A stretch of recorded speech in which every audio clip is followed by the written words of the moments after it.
Esta charla es una red de historias y todo revuela alrededor de UX, que son las siglas para experiencia del usuario. Y quiero compartir un poco más acerca de la disciplina, pero también cómo fue mi experiencia de desarrollo personal y profesional para poder compartirlos con toda la comunidad y así poder escuchar del uno al otro. Los caminos son variantes. Y de hecho, entre estos caminos quería agradecerle muchísimo a Sandra Rosso por invitarla. Ella ha sido una embajadora en videojuegos y tecnologías para toda Latinoamérica y gracias por poner todo esto para todos nosotros. Bueno, les paso a contar mi historia. Para mí va a ser una combinación de UX, más especialmente por el lado de los videojuegos. Y también va a ser una transición desde Argentina a Canadá, siendo Argentina el país donde nací y crecí, y Canadá es donde vivo actualmente y en donde he estado los últimos 14 años. Entonces vamos a mezclar todos estos elementos mientras vamos por la conferencia. Pero vamos a comenzar por la parte central y qué es la experiencia del usuario. Todas las personas en el sector de tecnología tenemos diferentes aspectos para esto, pero en UX lo que tiene es bastante laxo el término y cómo se ha utilizado durante los años. Así que voy a agarrar una de las definiciones de Don Norman, que es uno de los padres del UX más bien moderno. Y la definición va en que la experiencia del usuario abarca todos los aspectos de la interacción del usuario, tanto sea con la empresa, los servicios que presta esa empresa y los productos. Entonces es bastante amplia y de hecho es ahí donde tiene la mayor fortaleza. Uno de los libros recomendables para todos aquellos que quieran saber más de Donald es su libro clave, que sería la psicología de los juegos cotidianos, que es gracioso que en la traducción al español ponen psicología, dado que el título del libro en inglés es Design of Everyday Objects. Y acá que creo que empieza a mostrar esta red de los diferentes aspectos que abarca dentro de la experiencia del usuario. Entonces, si empezamos a trasladar esto a la parte más concreta, lo que empieza, la experiencia incluso empieza antes de que el usuario interactúe con el producto. O sea que cuando ves por primera vez una advertisement, disculpen si tiro palabras en inglés, pero muchas vienen así en la cabeza, pero si ves publicidades de un producto, ya estás empezando de una manera a interactuar, estás pensando acerca de ese producto. La primera vez que alguien te cuenta acerca de ese producto, ya empezás a generar expectativas de cómo querés que sea. Por ejemplo, en un juego, va a haber un juego nuevo que va a lanzarse en 2 semanas. A pesar de que todavía no lo jugué, sé que va a salir. Es un juego, por ejemplo, que tiene varias secuencias. Digamos que tengo unas experiencias previas, pero no sé cuál va a ser la diferencia para la siguiente versión. Entonces, por ejemplo, voy a la página web del desarrollador de juegos, empiezo a leer las descripciones que tienen, ya me empiezo a imaginar cómo puedo interactuar. Cuando va a lanzarse el producto, ahí lo bajo, lo empiezo a usar. Y todas esas touch points van a ser parte de esta experiencia del usuario. E inclusive cuando terminé, por ejemplo, mi primera hora de jugar, voy a seguir pensando, y de hecho cómo recuerdo esta sesión de juego también va a seguir transformando lo que es toda mi experiencia. sea, abarca muchos aspectos y de nuevo, la riqueza y la diferencia es poder ver estas 360 grados de todo lo que pasa con el usuario. Así que eso a alto descripciones. Y ahora, si lo estoy empezando a hacer un poco más concreto, digo, bueno, está bien, sí, es cuando estoy pensando acerca del producto, es cuando lo uso, cuando lo dejo de usar. Hay diferentes maneras en que uno puede estar pensando en cómo definir un poco más concretamente lo que es UX. Y hay dos aspectos, si entendemos UX como una disciplina, que se tiene que entender al usuario.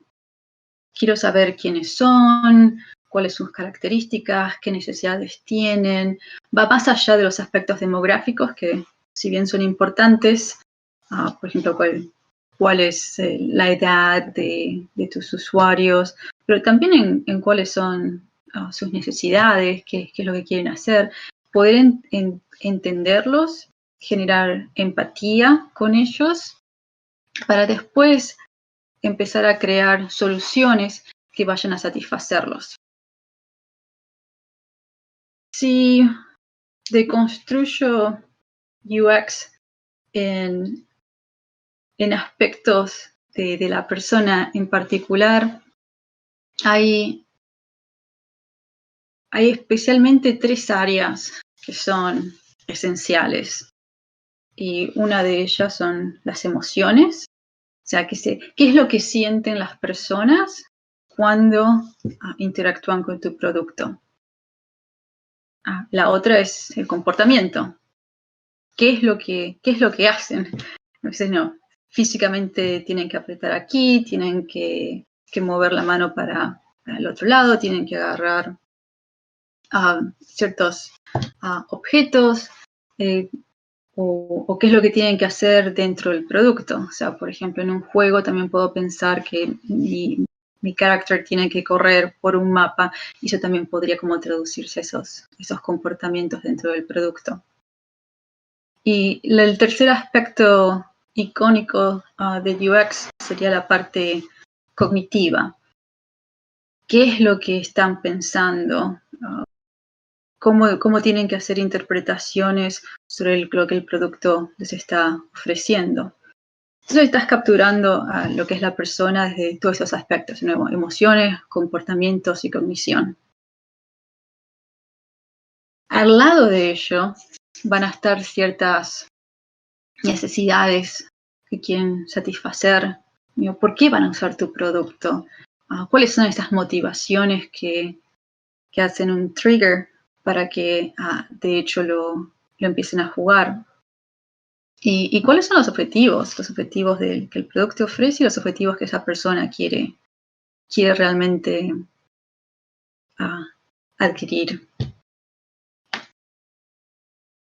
Si estamos viendo todos estos aspectos, UX es como que te decía, es una cuestión 360 de entender a los usuarios. Entonces realmente UX es una disciplina que al fin y al cabo es multidisciplinaria. Y vas a necesitar diferentes herramientas de otras disciplinas para realmente poner todo esto junto. Entonces UX va a traer aspectos de psicología.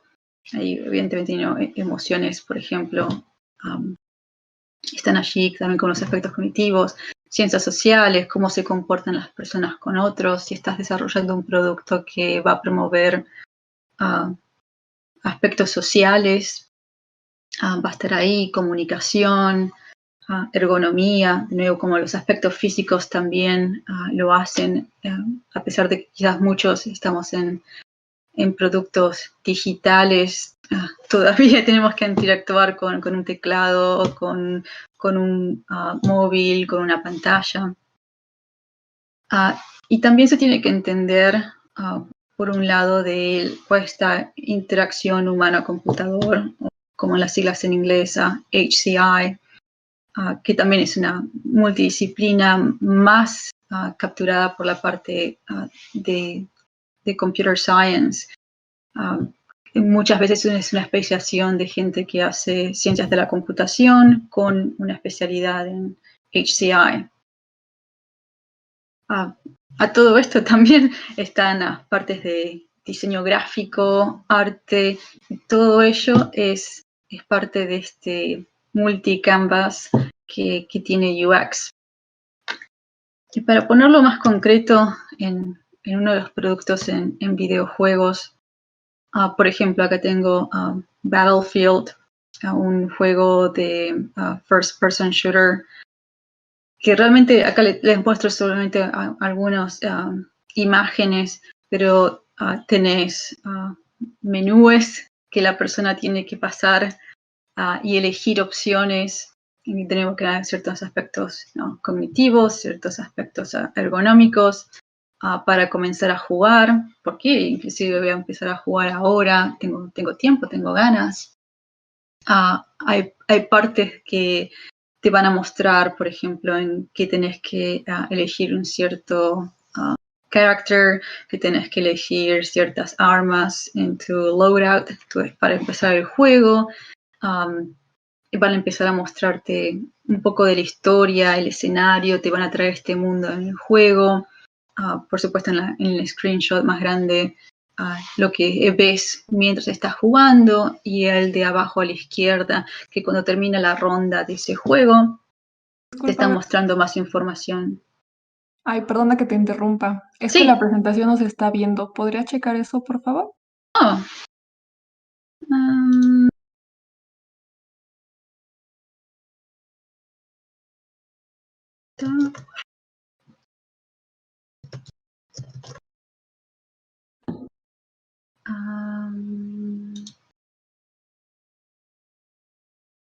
Déjame ver. Sería el escenario Ada Lovelace, donde tendrías que compartirla.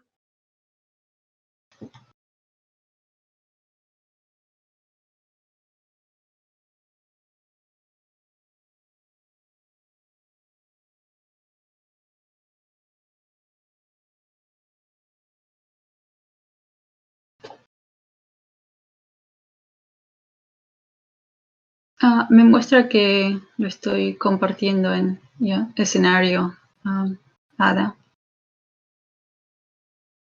Sí, ya está. ¿Sabes? Muchas gracias. Sí. Gracias por avisarme. Yo estaba mostrando todo. Pensé que me estaban siguiendo.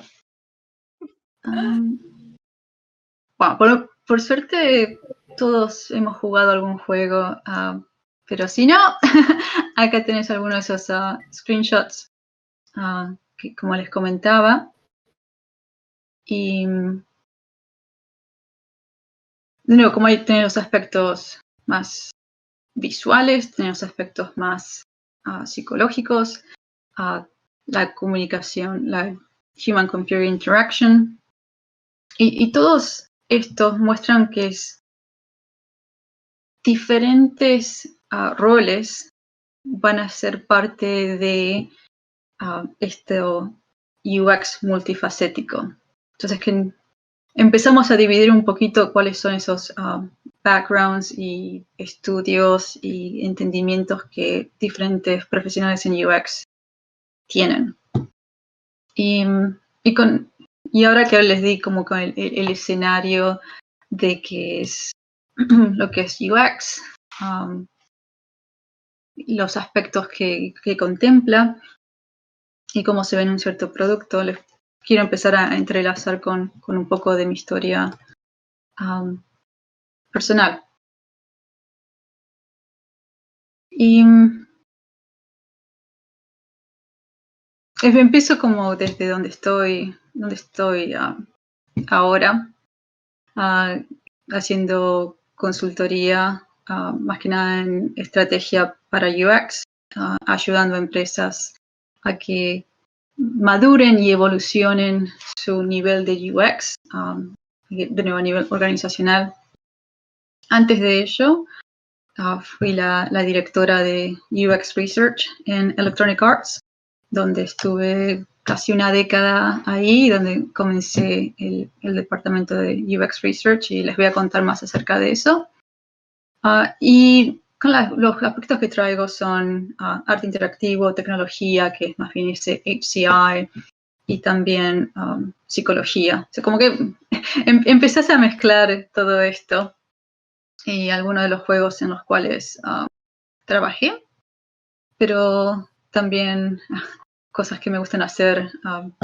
Me gustan las montañas, me gusta ir al bosque y en los últimos años estoy haciendo bicicleta de montaña, que ese es uno de los senderos que me queda a 15 minutos desde casa.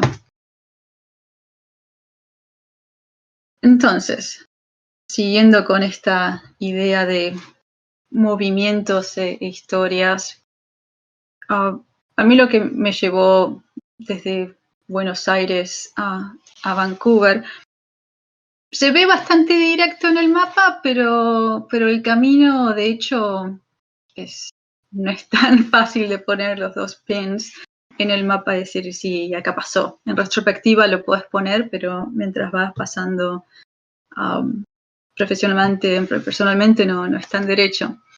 Entonces, si los llevo en el tiempo conmigo y por ejemplo, me preguntaran, no, Verónica, ¿vos pensabas cuando eras chica que ibas a hacer UX y estar en Canadá y haber pasado eso?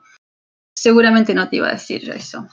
Si me preguntabas, querida Verónica, ¿qué querés ser cuando seas grande? Lo más posible que te haya dicho cuando era chica era que quería ser veterinaria. Porque me encantan los animales, los perros son adorables, tengo a mi perra acá conmigo. Pero también me di cuenta que no podés curar a los perros simplemente acariciándolos y no tengo el estómago para operación, así que voy a seguir acariciando y jugando con ellos, pero no fue veterinario. Lo que yo venía era desde, más que nada, digamos, un secundario que estaba más bien en contaduría, bastante en las partes de los números que me gustaban, pero no necesariamente no era en esa chispa que uno siente como para seguir avanzando y como dedicar más parte de tu vida. Lo que sí fue una de las materias que tenía era, de hecho, psicología. Dije, wow, es esto, porque los números me parecían, de nuevo, bien, pero era como demasiados estancados, así, pero me gustaba resolver los problemas. Entonces, ¿cuál es el problema más complicado que se pueda tratar de resolver? La mente humana. Y fue ahí que empecé a abocarme a más interés y decidir ir a la universidad y hacer una licenciatura en psicología. Y como la gran mayoría de las personas, disculpen, que empiezan psicología pensando en voy a tener una práctica clínica, voy a tener mis pacientes, trabajar en el hospital. Y así fui para la universidad, en lo que me estaba empezando de nuevo a fascinar de lo que podría ser ese problema único e intrigante para mí. Mientras estaba terminando la carrera, pero de hecho mucho de mi grupo social era con lo que en aquel momento eran los primeros desarrolladores de videojuegos antes de que se fundara la ADVA, que es la Asociación de Desarrollos de Videojuegos Argentina. Y esta foto, circa 2001, por ahí, que era una de las reuniones que se hacían informalmente porque la asociación se iba a fundar en los años que venían. Estábamos en un fast food en el centro de Buenos Aires y era así. De hecho, puedes ver ahí uno de los vasitos de Burger King. Pero era ese grupo de gente, pues reconocer las caras jóvenes en aquel momento de Nicolás Lamana, Juan Linieski, Daniel Domergui, Andrés Chilkovsky, Hernán Moraldo, Santiago Siri, Javier Otaegui, y era con ellos compartía estos intereses.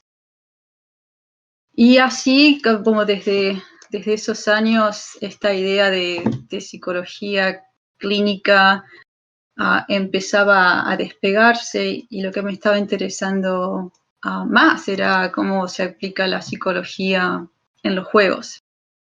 También cuando me gradué de psicología, era licenciada y fui a tener pacientes, era como que quizás tener pacientes no era necesariamente lo mío, me llevaba bastante energía, y que puedes tener coaching para seguir avanzando ahí, pero no era esa, de nuevo, como donde encontrar la chispa, y estaba más cerca de los juegos.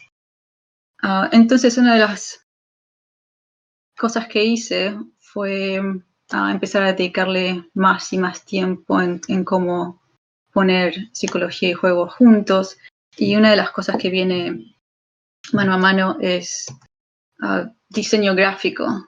Entonces, luego de terminar con psicología y hacía psicología clínica, también hacía investigación en la universidad, y también trabajaba como dando clases en universidades.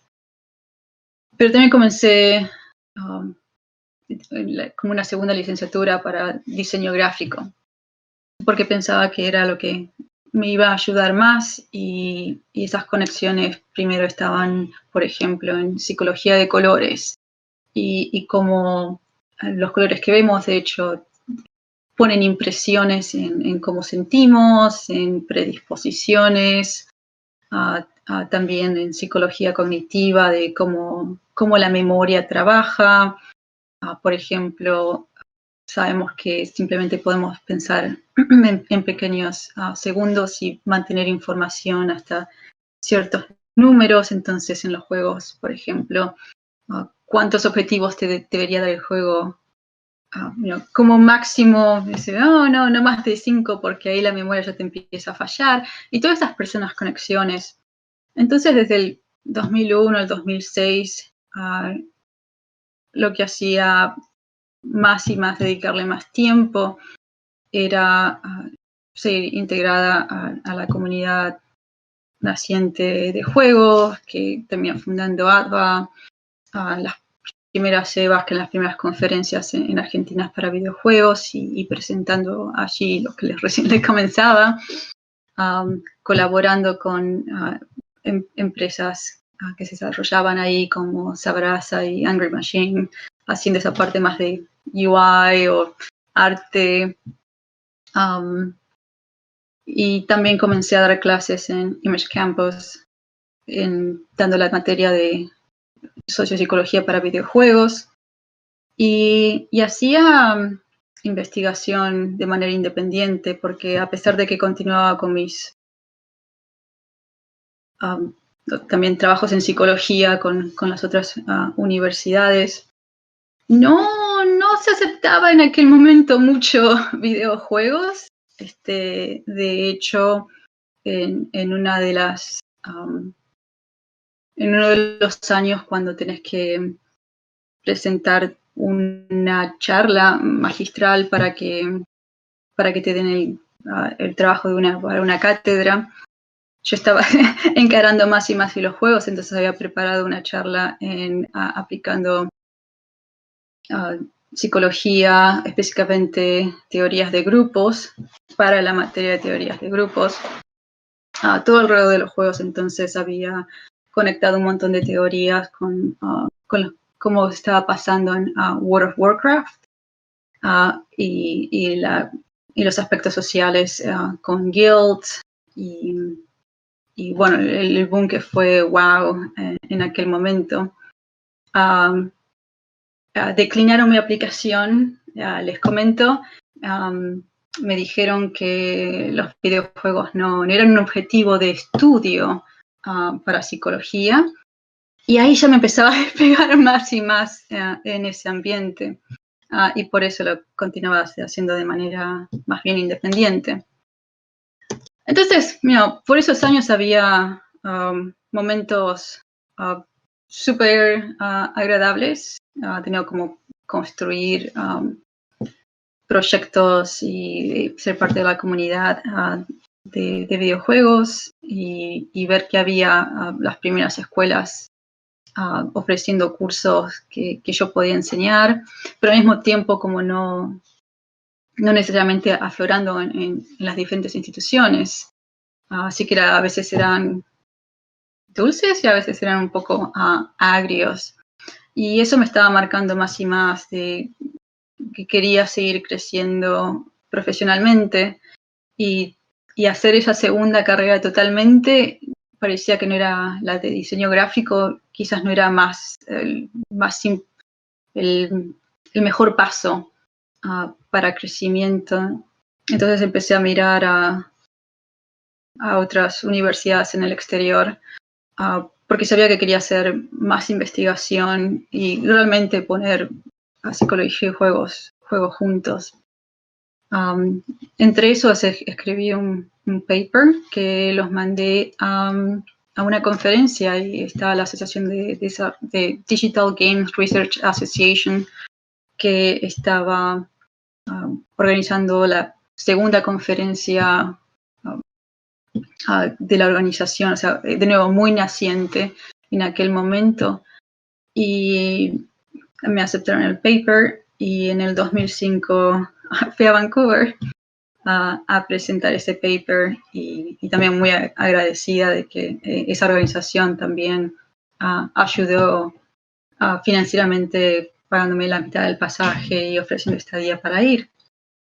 Y dando esas posibilidades, porque a veces muchos sabemos desde empezar a Latinoamérica, a veces no, qué recursos y cómo les das vuelta, y también que algunas organizaciones pueden ofrecer ello. Y cuando estaba allí, que fue organizada por Simon Fraser University, que recién estaba comenzando a dar diplomas ofreciendo para hacer posgrados en arte interactivo y tecnología, así que tuve la oportunidad de conocer a profesores, a contarles lo que quería hacer, los proyectos que ya estaba haciendo, y me mostraron su programa, y fue así que bueno, la verdad que tendrías que aplicar y venirte para acá, y yo estaba, sí, me parece que estoy de acuerdo con usted. Y fue así que al año siguiente me fui a Canadá a hacer la maestría.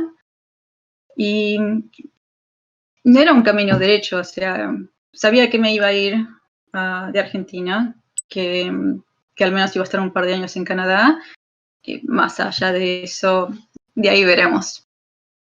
Entonces como que todo este collage, volviendo al ron de todo esto, UX es multidisciplinario y parte de esta multidisciplina para mí fue esa, empezando de psicología, después poner un poco de diseño gráfico, pero realmente decir no, para seguir creciendo quiero hacer más investigación y poner el arte interactivo con el computador. Y esa es como parte de esta historia y cómo esos caminos fueron para mí. Entonces tengo dos sets de takeaways. Y uno es que si estás pensando en UX, hay diferentes puntos de entrada. O sea, no piensen que tienes que hacer algo muy específico. De nuevo, es holístico. Entonces, lo más diferentes componentes tengas o estés curioso. Por ello, puedes tener una oportunidad de opciones de carrera profesional en UX. Mientras estés apasionado para entender a los usuarios y crear esas oportunidades, esto puede ser para vos. Y y como es la vida, los caminos profesionales no son siempre derechos. Los caminos van para un lado, van para el otro, son sinuosos. Por momentos te puedes sentir perdido o rechazado, como me pasó a mí. Pero el punto es que pruebes diferentes rutas, reflexiones. ¿Me está sirviendo? ¿No me está sirviendo? ¿Hago esto de segunda carrera o hago un posgrado? Cosas por el estilo como me pasó a mí y continuar. Que en cada caso cada paso que des te va a enriquecer. Ok, chapter 1. Él es nuevo ahora para el chapter 2. Y de nuevo, poniendo UX en estos aspectos de emociones, comportamientos y cognitivos, hay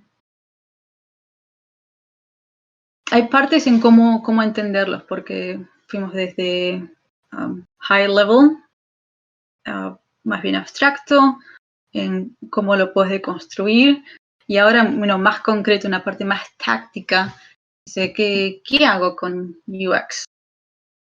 Y mi recomendación sería que piensen UX en dos parámetros, uno más pragmático, que esto lo pueden relacionar a la parte de usabilidad y cómo es que los usuarios tengan que interactuar, y una parte más hedónica en esta satisfacción de qué es lo que quieren obtener, cómo se sienten. Es cuando interactúas con tu aplicación, te sentís bien, te da algo más que sea esa transacción.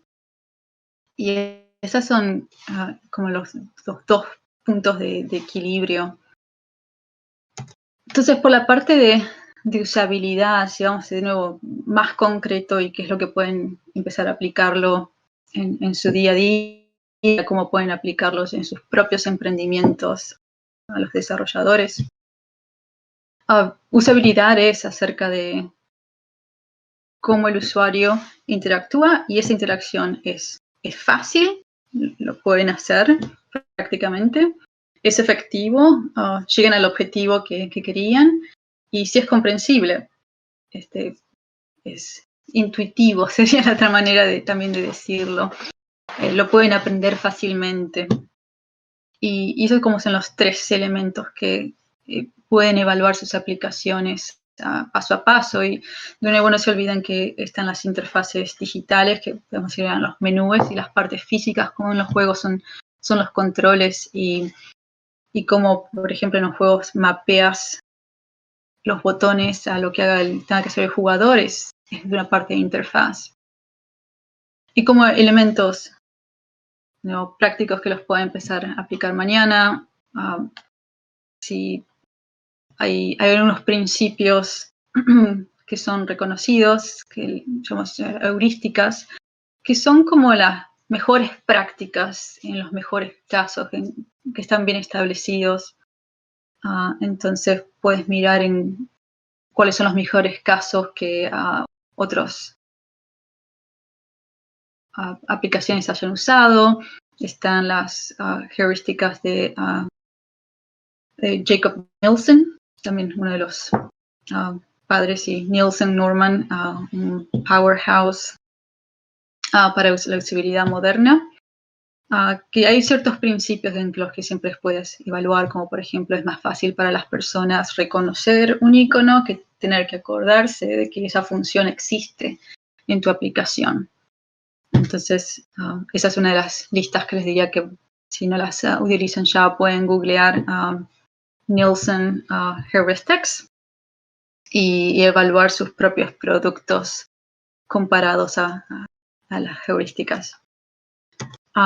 Otra herramienta que también se usa mucho es SAS, que es por las siglas de System Usability Scale, porque cuando creas un producto y estás iterando, es muy, muy importante, y esto lo tengo que estresar y ponerle renglón abajo, que hay que medirlo, y idealmente poder cuantificarlo lo más posible. Entonces, cuando vas por tus iteraciones, podés decir, bueno, lo evalué, la usabilidad, usando este questionnaire y nos sacamos una D, estaba feita las primeras iteraciones, pero después en la próxima puedes ir avanzando y te da un buen parámetro que los cambios que haces con el diseño están mejorando el producto. Y si es para aquellas empresas que también tienen que justificar más acerca de cuál es el valor agregado, eso también los ayuda a justificar el ROI o Return of Investment de lo que han hecho en investigación y diseño. Y esta herramienta son 10 oraciones y las personas tienen que decir si están de acuerdo o en desacuerdo. Haces las cuentitas y te da el score para ello. O sea, de nuevo, esos aspectos de que algunas herramientas que si las están usando, fantástico, y si no, acá tienen algunos ejemplos muy, muy concretos. La otra faceta hedonista que les decía es más bien con la satisfacción. Y esta es la parte más difícil de agarrar porque la satisfacción es más subjetiva en cómo uno experiencia interactuar con herramientas. Y también depende mucho de cuál es el objetivo de tu producto. Entonces, diferentes productos van a tener diferentes objetivos. Si voy al home banking, quizás mi objetivo es tener control sobre mis finanzas. Pero si voy a empezar a jugar un juego, el objetivo es quiero pasar un buen momento y divertirme. Y ahí es un poquito más difícil empezar a medir estos KPIs. Uno que se utiliza mucho en juegos y es como un proxy para engagement es flow, donde tenés dificultad y habilidades, en donde si sabes hacer algo muy bien y la dificultad es baja, es como que te vas a aburrir. Pero si tu habilidad para hacer algo, jugar un juego, pero la dificultad es muy alta, te va a generar ansiedad, no sabes qué botón apretar, te pones mal, pero si tu nivel de habilidad está más o menos al mismo nivel al nivel de dificultad que se ofrece, esta es la teoría de flow, que si estás en el túnel de flow, vas a estar como bien enganchado con esa actividad y vas a pasar un buen momento. Entonces, esta es una manera de que se puede cuantificar por el lado de juegos y cualquier otro producto de entretenimiento interactivo que puedan trabajar. Para los juegos, más concretamente, también las historias juegan un rol. El tratamiento artístico y de estética también va a influenciar cómo te sentís. Cuando me cuentan historias, como que también te vas enganchando, hay ciertas emociones que se transfieren en la historia. Si veo gráficos brillantes, como que también te ponen un buen humor, pensar como si estuvieras mirando una comedia, y otros aspectos serían como en el juego Limbo, que es más bien como de suspenso y tensión. Entonces como que te va poniendo un ser en esas emociones y comportamientos que tienes que hacer. Algunas maneras de medir estas emociones es con emociones. Por ejemplo, en las caras de las personas ponemos ciertos gestos cuando sentimos ciertas emociones, y hay ciertas emociones básicas que van transculturales. Entonces, hay, de hecho, productos que miden, reconocen facialmente cómo está tu cara y dicen, se está enojado, está triste, está contento. Se hace mucho, de nuevo, en productos donde esta emoción que querés saber está ahí. Yo, por ejemplo, en juegos como Psychonauts, que es más bien de humor y tener momentos de alegría, querés buscar por ciertas caras, pero si estás jugando Resident Evil, más bien va a estar como de horror y miedo. Entonces, una de las cosas podría reconocer estos gestos faciales como una técnica. Otra técnica es, de hecho, medir los gestos faciales y en este caso con herramientas biométricas, donde de última los movimientos faciales son músculos y puedes medir esos músculos y puedes abstraer que si estás sonriendo, estás contento, entonces reducís emociones positivas y negativas, como tengo en el gráfico ahí. Y si estoy excitada y contenta, es como se incrementa esa sensación. Y si estoy más bien, ¿no?, tirada ahí para atrás, como que no me está exacerbando mucho. Entonces puedes tener esos cuadrantes en el sentido de cuál es, si tu juego o tu producto, en qué cuadrante querés estar más predominantemente, o si estás pensando en el user journey, el camino del usuario, cómo querés ir moviéndolos de un estado emocional al otro. Y sinceramente fue así como empecé a trabajar y acá les cruzo de nuevo historias personales con la disciplina de UX. En el 2009 yo todavía estaba en la universidad y EA, que sí, es una empresa reconocida con muchos años de nuevo, ya tenía encima.